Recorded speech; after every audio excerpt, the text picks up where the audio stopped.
Boa tarde, galera. Sejam todos bem-vindos a mais uma videoaula de Ciências da Natureza.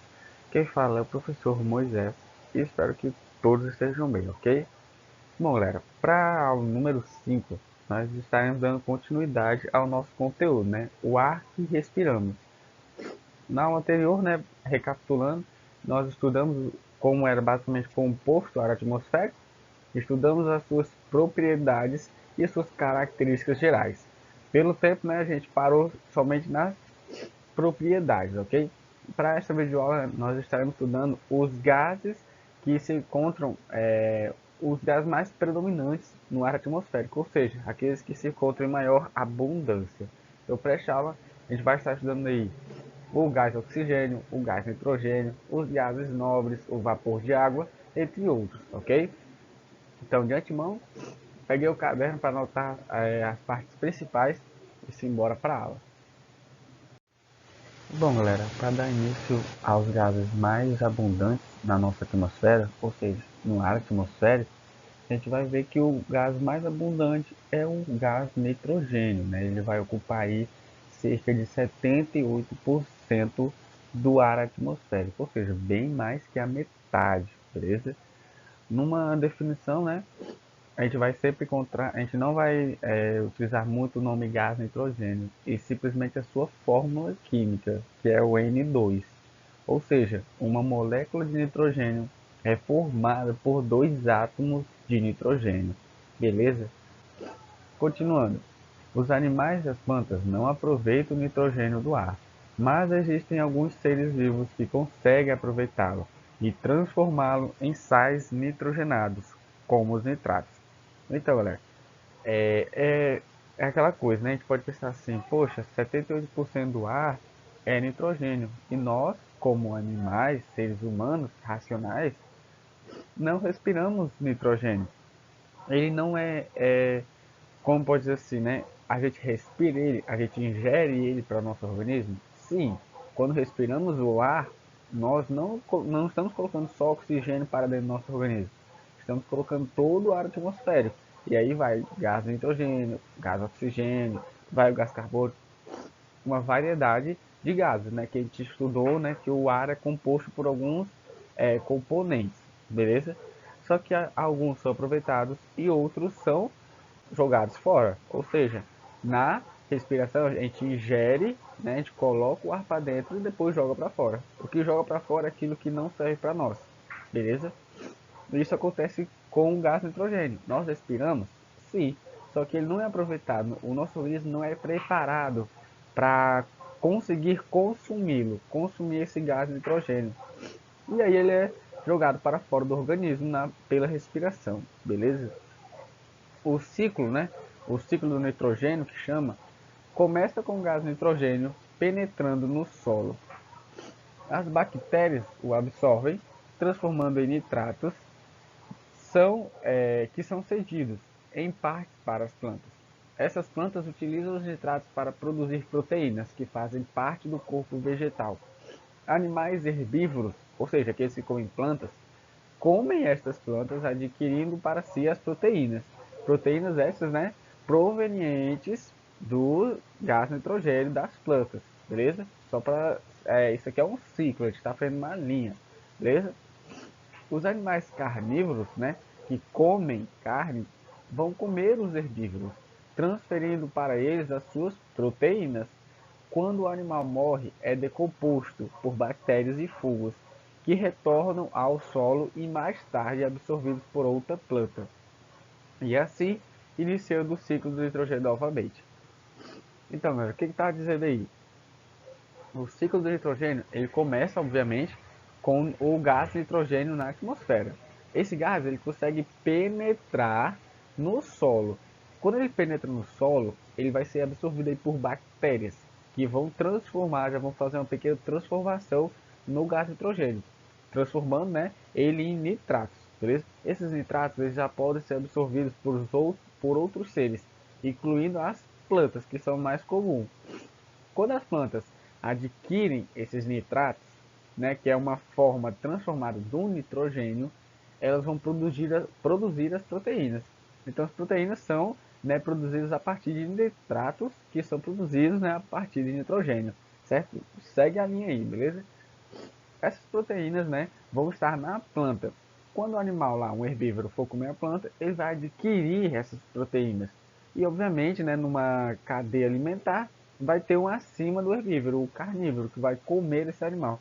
Quando ele comer esse animal, ele vai tomar para si as proteínas que ele, né, o herbívoro, tomou da planta. Deu para entender? E aí acontece, e aí o ciclo não acaba aí, né? Porque é um ciclo, então ele volta para o início de novo. Como ele volta? O animal, o carnívoro, né? Pode ser tanto o herbívoro como o carnívoro. Uma hora vai chegar a sua morte.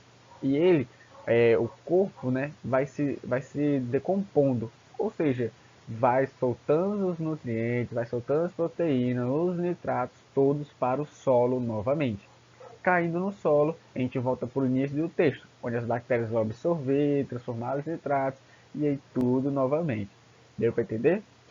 Então esse é o ciclo do nitrogênio. Obviamente, nós reforçando aqui, nós seres humanos não conseguimos obter o nitrogênio por respiração, somente comendo. Um exemplo muito comum são os peixes, né? Que os peixes conseguem, né, tais nitratos. Se a gente comer o peixe, né, a gente vai conseguir ter acesso aos nitratos, né, provenientes do gás nitrogênio. Beleza, galera? Então, vamos para o próximo gás. Bom, galera, o segundo gás mais abundante, né, como a gente já estava pensando, que foi trazido na aula anterior, a gente viu que é o gás oxigênio, que vai ocupar cerca de 21% do ar atmosférico. Continuando no texto, vamos perceber, obviamente, que o nosso organismo não consegue ficar muito tempo sem respirar. Precisamos do ar atmosférico porque ele contém um oxigênio responsável pela respiração, ou seja, participa do processo chamado de respiração celular, o que ocorre com os seres vivos. Isso é uma característica muito importante para o ar oxigênio, para o gás oxigênio, beleza, galera?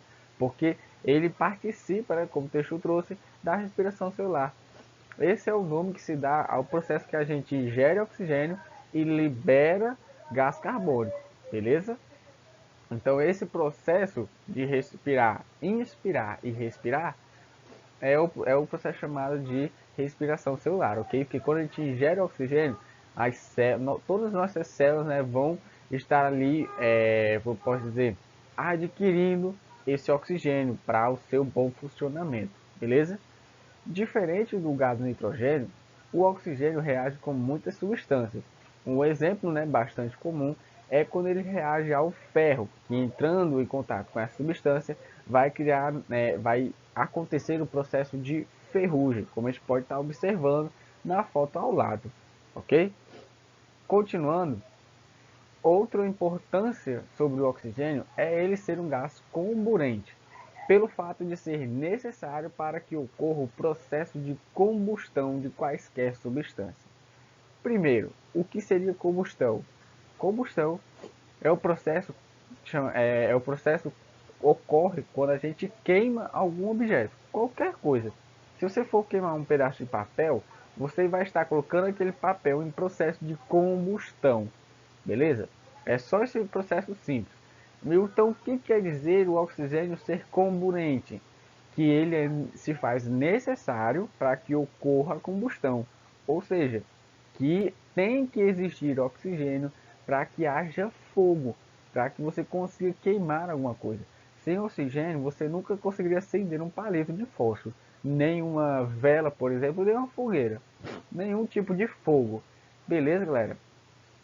Além disso, a grande maioria dos seres necessita do gás oxigênio para respirar, como já citado. Contudo, também se encontra na respiração celular das plantas, mais precisamente na fotossíntese, que é o processo pelo qual a planta obtém o seu próprio alimento.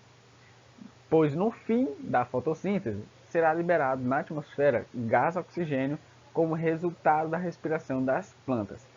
Essa parte sobre a fotossíntese e a respiração celular das plantas, vou deixar para comentar quando formos falar do gás carbono, porque ele é um pouco mais necessário para as plantas do que o oxigênio, né? Porque a gente viu que a planta ela não respira oxigênio, ela respira gás carbônico e libera oxigênio. O contrário da gente, né? Porque a gente respira oxigênio e libera gás carbônico, beleza? Trazendo aqui uma ilustração, só para a gente entender como o gás oxigênio é um gás comburente, beleza? A gente tem aqui primeiro, né? O primeiro passo desse experimento seria acender uma simples vela. A vela acendida, né? Que aqui vai estar como escrito combustível. E obviamente toda essa área aberta vai existir o que? Gás, oxigênio, né? O ar atmosférico que vai conter o gás oxigênio. Por isso que essa vela está acesa, por isso que ela está em processo de combustão, ok? O primeiro passo, ele vai, como vocês podem ver, né, a mão em cima, vai fechar, tampar a nossa vela. Quando tampada, o ar que está aqui no exterior não vai conseguir mais entrar. Então, a única coisa que a vela vai ter é o ar que está dentro desse espaço, dentro do espaço do copo, beleza? Só que em poucos segundos ou minutos, a vela vai se apagar automaticamente, sem você fazer nada. Por quê? Porque o fogo, a combustão, ela necessita de oxigênio. Então, o que vai acontecer aí? As chamas, né, o fogo vai consumir o oxigênio.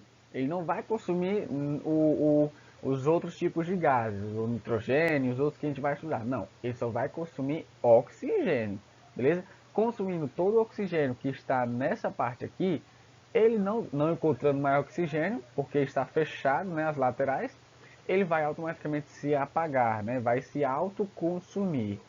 Beleza, galera? Então é um exemplo bem simples, né? Um experimento bem simples para provar que o gás oxigênio se faz necessário para que ocorra o processo de combustão. Ou seja, sem oxigênio não existiria fogo. Beleza, galera? Então agora a gente pode passar para o próximo gás. E como o terceiro gás, né, que a gente viu em uma parcela muito menor em comparação aos outros dois que já acabamos de estudar, estará o gás carbônico. O texto vem trazendo aqui uma questãozinha, né, só para a gente já entender onde ele vai se encontrar. Sabe do que são formadas aquelas bolhas que aparecem nos refrigerantes? Então, ali é o gás carbônico, que também vai se encontrar em comprimidos, né? Aquelas bolhas que saem dos comprimidos efervescentes. Aqueles comprimidos que a gente joga o comprimido dentro da água e começa a ir um bocado de bolha. Aquelas bolhas também são o gás carbônico, beleza? O gás carbônico, né, continuando no texto, compõe apenas 0,03 do ar, ou seja, de toda a atmosfera isso vai ocupar 0,03. Ele aparece na atmosfera como resultado da respiração dos seres vivos e da combustão. Olha só que interessante, né?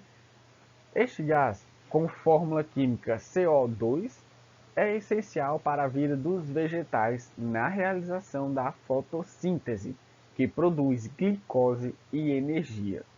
Então, galera, voltando aqui ao segundo parágrafo, antes de a gente passar para o processo de fotossíntese aqui na direita, queria falar sobre esse assunto aqui, que o gás carbônico, a sua origem, né, a sua grande origem, vem de dois processos. O processo de respiração celular dos seres vivos e o processo de combustão. Lembra, respiração celular que nós fazemos dos seres vivos, a gente ingere oxigênio e libera gás carbônico. Ou seja, todo, todo ar que respiramos, oxigênio, a gente vai estar liberando gás carbônico na atmosfera. Então, nós somos agentes atmosféricos também. Em pequena quantidade, sim, mas somos, beleza?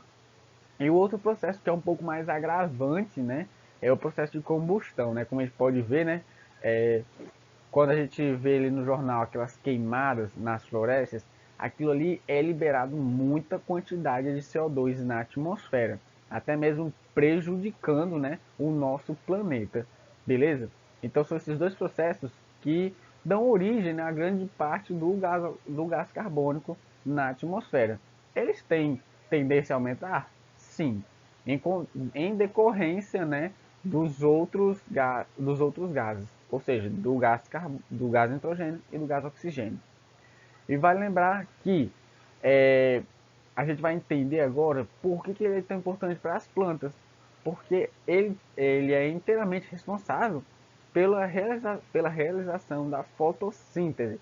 E para quem ainda não sabe o que é fotossíntese, fotossíntese é o processo pelo qual as plantas é o exemplo mais fácil de se pegar, beleza? Mas tem outros seres que conseguem realizar a fotossíntese. Mas vamos aqui fechar nas plantas, beleza? Então, é o processo pelo qual as plantas fazem o seu próprio alimento. Porque a gente sabe que nem todas as plantas elas são carnívoras, elas não conseguem comer outras coisas. Então elas ficam lá paradas no canto dela. Então como é que elas se alimentam? Produzindo o seu próprio alimento. E como é que ela vai produzir? A gente vai entender agora. Que a gente vai aqui, ó. Para a realização da fotossíntese é necessário, primeiro, clorofila, substância de cor verde que absorve energia luminosa. Você já percebeu, né, que basicamente todas as plantas têm a coloração verde. E não é por acaso, galera. Essa cor verde é por conta dessa substância clorofila, que é a substância que vai fazer com que as plantas consigam absorver luz luminosa. Perdão, né? Vai conseguir absorver luz proveniente, né, dos raios solares. Então, obviamente, se ela tem que, se ela precisa absorver luz luminosa, luz solar, perdão, tá pegando essa luminosa aqui, né? Tô duas vezes já. Então, se ela precisa absorver a luz solar, obviamente vamos precisar da luz do sol também. Beleza? Que é fácil de se encontrar, né? Outro componente que a ser preciso para o processo de fotossíntese é a água e, obviamente, o gás carbônico. Quando a presença de luz solar é absorvida pela clorofila, o gás carbônico do ar e da água do solo, retirada pelas raízes e levada até as folhas, e se transforma em glicose e gás oxigênio. A glicose é usada como fonte de energia ou para fazer outra substância, e o oxigênio é liberado para o meio ambiente, ou seja, o ambiente, certo? Então, o processo de fotossíntese é bem simples. A planta, com a clorofila, ela consegue absorver a luz solar. Com a luz solar e com a água retirada do solo, né, com a ajuda das suas raízes, ela vai ali no seu organismo produzir duas substâncias: glicose, que é açúcar, e o gás oxigênio. A glicose ela vai utilizar no seu próprio organismo. Já o oxigênio ela não vai ser necessário, então ela vai liberar. Então, e lembrando, para que isso ocorra tem que existir gás carbônico ali na atmosfera. Se não existir, a planta não vai conseguir fazer, né, a fotossíntese, ou seja, vai morrer bem cedo, beleza? Então esse é o processo, né, da fotossíntese com a presença, né, do gás carbônico. E eu trouxe aqui uma ilustração de como é o ciclo do gás carbônico, beleza? Vale lembrar, o gás carbônico e o gás oxigênio estão em toda a atmosfera, beleza? Aqui é um ciclo bem simplificado, beleza? Tem ciclos maiores do gás carbônico, mas eu trouxe esse aqui só para a gente entender como funciona a relação das plantas com os seres vivos e a atmosfera, né? Que são os gases que compõem o ar atmosférico. Então, começando com as plantas. As plantas vão pegar o gás carbônico que existe na atmosfera, vão fazer a sua fotossíntese e com a fotossíntese vão liberar o que? Sim, exatamente isso aí, o gás oxigênio. O gás oxigênio que, por acaso, nós seres humanos utilizamos para a nossa respiração celular. E na nossa respiração celular, acabamos por liberar de novo o dióxido de carbono, ou seja, o gás carbônico, que vai ser novamente utilizado pelas plantas para fazer a fotossíntese. E aí, depois da fotossíntese, vai liberar oxigênio e vai entrar no ciclo novamente. Então, por isso que a gente vê a gente vê algumas fotos assim, né, de cidades sustentáveis, né, onde o ar é bem mais puro. Por quê? Porque tem mais área verde, que chamam, ou seja, plantações, ok? Não é plantações de comida nem nada, não. É de plantas simples, beleza? Então, Esse é um ciclo simplificadíssimo do gás carbônico. Só para a gente entender como é essa relação das plantas com a nossa relação. Porque nós e as plantas nos completamos, porque elas respiram gás carbônico e liberam oxigênio, e nós respiramos oxigênio e liberamos gás carbônico. Então fica nessa troca eterna. Beleza, galera? E bom, galera, continuando nos componentes, né, que compõem o gás atmosférico, vamos entrar aqui num assunto um pouco delicado, que é os gases nobres, beleza? Aqui a gente só vai entender que esses gases nobres, eles ocupam uma parte bem pequena também, ali pelos 0,03% do ar atmosférico, e que eles são, pelo próprio nome deles, esse nome gases nobres, é que eles não se misturam com ninguém. Eles estão nem aí, eles não vão fazer ligações químicas, não vão estar em nenhuma respiração celular, nem nada. Eles vão estar ali somente no ar atmosférico. Podem ser utilizados para algumas coisas? Podem, que a gente vai ver posteriormente. Vamos dar uma olhada aqui. Dificilmente se combinam com outras substâncias, por isso são nobres.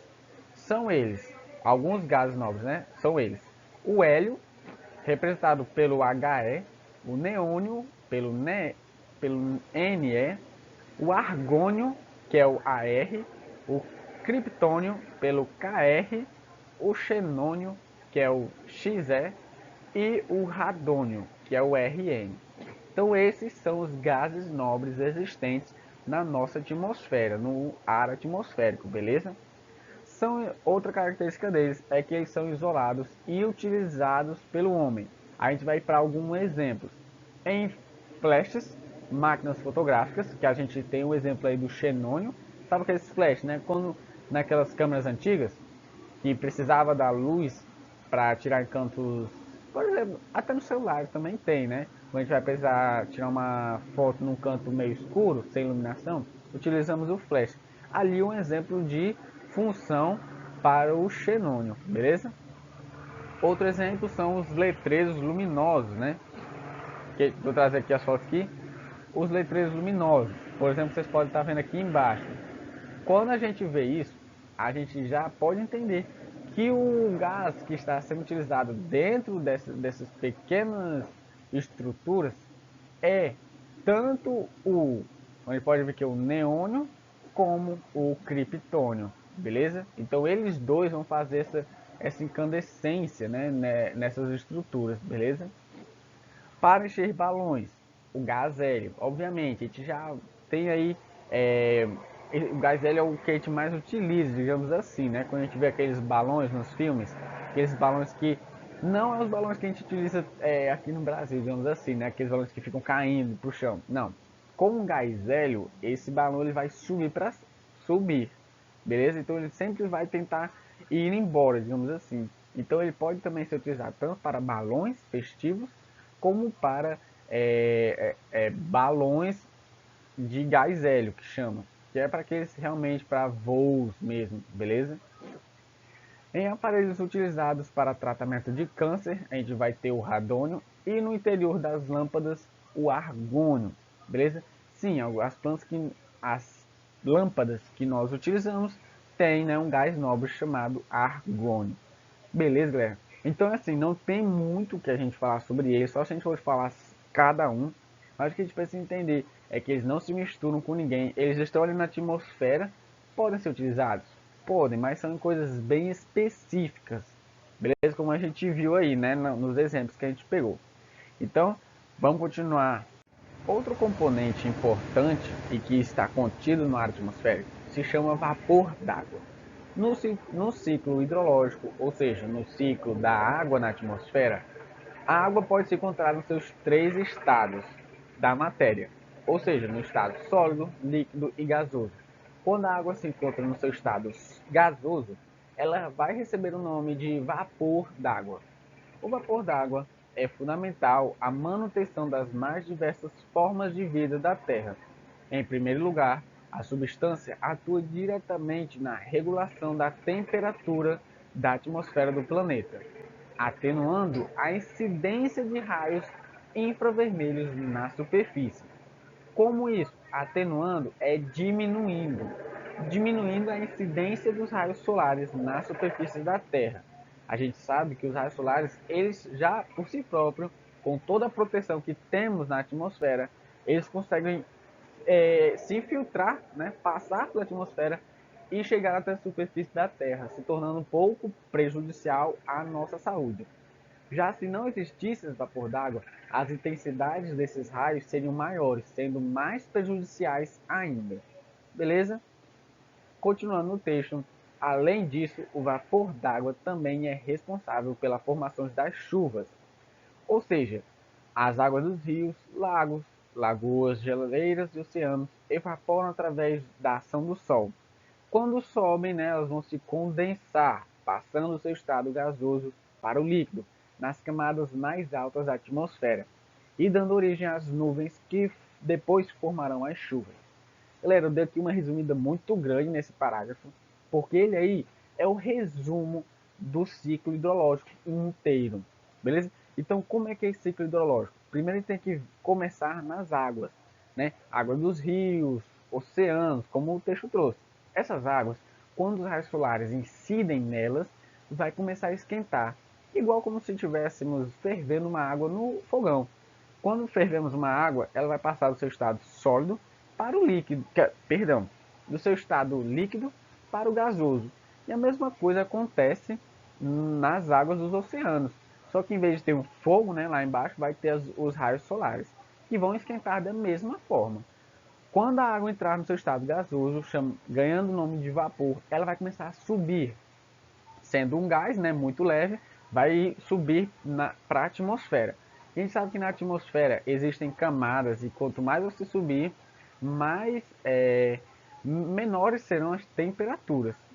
Menores temperaturas, o gás, né, a água no seu estado gasoso, vai começar a se condensar, voltando ao seu estado líquido, que vai dar origem às nuvens, que posteriormente vão dar origem às chuvas. Então esse é o resumo aqui, bastante simplificado, do ciclo hidrológico. Beleza, galera? Então a gente já entende a importância do vapor d'água, porque é por conta dele que são formadas as nuvens, que são formadas as chuvas, que é tão necessário, né, para as diversas plantações, né, no campo rural ali, né, que a gente vê que é importante também para a biodiversidade do nosso planeta, ok? E para finalizar, a gente entende que a quantidade de vapor d'água presente no ar atmosférico influi diretamente nas condições de saúde humana. Quando o ar está com pouquíssimo vapor d'água, menor como de costume, a gente vai sentir o ar muito seco, prejudicando a nossa respiração. E ele não pode estar nem muito seco e nem muito úmido. Se estiver muito úmido, vai também prejudicar a nossa respiração, beleza? Então a gente tem que estar ali, né, naquele mais ou menos, né, na média, tá certo? Então, galera, a gente vai finalizando a aula por aqui, certo? Espero que todos tenham entendido. Qualquer dúvida, vou estar lá no WhatsApp. A atividade vai também ser repassada no WhatsApp, ok? O mais, galera, desejo a todos uma boa semana, bons estudos e até a próxima.